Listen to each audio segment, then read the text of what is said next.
தனிமை. அன்று நீ யார் என்று கூட அறிய நேரம் இல்லாதவள் நான்.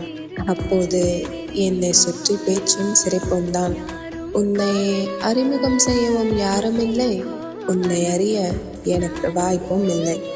எனக்கு இருந்த உறவுகளின் இடையில் உன்னை எப்படி உறங்க வைப்பேன் என் மடியில்? நீயோ இருக்கிறாய் எனக்கு எட்டாத தூரத்தில்.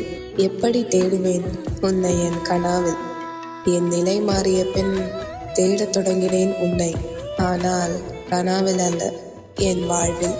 கிடைத்தாய் ஒரு நாள் என் உணர்வில், பின் நீயே நிலையானாய் என் உறவில். உன்னை முழுமையாய் அடைந்தேன் என்ற ஆனந்தம், எனக்குள் தொடங்கியது உன் ஆரம்பம்.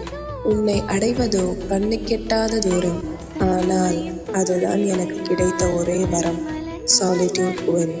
எப்பவுமே தனியாக இருக்கிறத விட்டுட்டு தனிமையில் இருந்து பாருங்க. பாய் பாய்.